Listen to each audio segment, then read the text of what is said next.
भाई क्या क्या मैं बनाया है इंडिया का पता नहीं। बट आपको एक बहुत ही इंटरेस्टिंग चीज़ समझाता हूँ आज। आपने कभी सोचा है कि चाइना बार बार इंडिया के बॉर्डर क्यों क्लेम करता है? क्योंकि अगर वो बॉर्डर डिस्प्यूट सोल्व कर लेगा तो कितना प्लस पॉइंट होगा चाइना के लिए। चाइना क्योंकि चीज़ें बनाता है और इंडिया चीज़ें खरीदता है, तो सिर्फ कितना अच्छा होगा कि इंडिया के और चाइना के रिलेशन अच्छे हो जाएंगे। चाइना चीज़ें बनाएगा और इंडिया खरीदेगा तो चाइना के लिए प्रॉफिट होगा। दूसरी बात, अभी चाइना क्योंकि बॉर्डर क्लेम करता है तो इंडिया को सिक्योरिटी थ्रेट होते हैं, तो इंडिया अमेरिका के पास जाता है और अमेरिका से हथियार खरीदता है। अगर ये बॉर्डर डिस्प्यूट नहीं होता तो इंडिया हो सकता था चाइना से हथियार खरीदता, और अमेरिका को एज मिल जाता है, क्योंकि डायरेक्ट कॉम्पिटिटर चाइना कौन है? अमेरिका है। अमेरिका डायरेक्ट कॉम्पिटिटर है, तो अमेरिका को चाइना इंडिया के थ्रू ये फ़ायदा मिल जाता है कि चाइना को काउंटर करने के लिए इंडिया का फ़ायदा उठाता है अमेरिका। तो चाइना क्लेम करना बंद क्यों नहीं करता? आपको एक बहुत इंटरेस्टिंग चीज़ बताता हूँ क्यों ये चाइना चाहकर भी इंडिया के बॉर्डर है उसको क्लेम करना बंद नहीं कर सकता। सबसे पहली बात है, हम अलग अलग पॉइंटों समझते हैं। सबसे पहले क्या कि चाइना मैन्युफैक्चर करता है। अब चाइना मैन्युफैक्चर क्यों करता है? क्योंकि इसको एक बहुत ही ज़्यादा एक एडवांटेज मिला हुआ है। किस चीज़ से? वेस्ट से। वेस्ट कंट्री जो भी है, अमेरिका, यूरोप वगैरह, उनसे इसको एडवांटेज मिला हुआ है। क्या एडवांटेज मिला है? जब उस टाइम पे 1960 1970 की तरफ आ गए थे, तब अमेरिका और यूरोप बहुत ज़्यादा एडवांस हो गए थे। मतलब पहले भी थे, बट इतना हो गया था कि वहाँ पे लेबर क्लास थी वो हाई चार्ज करने लग गई थी, तो जहाँ पे मैन्युफैक्चरिंग था वो महंगा होने लग गया था। अब उनको एक ऐसी कंट्री चाहिए थी जो कि सस्ता बना के दे, तो सामने आया था चाइना। क्योंकि चाइना ने अपनी मार्केट ओपन कर दी थी पहली बार, तो चाइना सबसे सस्ता बना रहा था। कोई और कंट्री क्यों नहीं? क्योंकि चाइना स्टेबल था।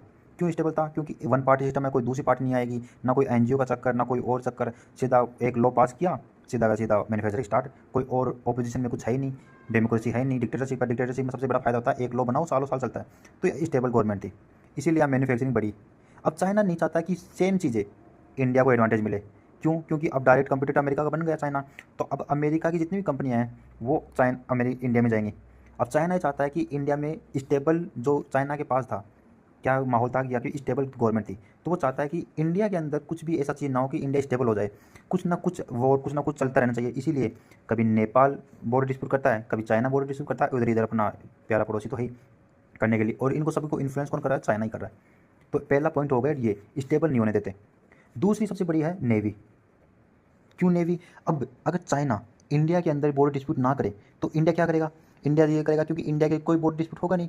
और जब बॉर्डर डिस्प्यूट ना होगा तो इंडिया अपने जो भी डिफेंस का मैन्युफैक्चरिंग है, डिफेंस वगैरह का जो बजट है, वो आर्मी के ऊपर खर्च नहीं करेगा, फिर वो एडवांसमेंट के ऊपर खर्च करेगा। किसके ऊपर? नेवी और एयरफोर्स के ऊपर। और डिफेंस जो आइटम है उनको मैन्युफैक्चरिंग के ऊपर खर्च करेगा।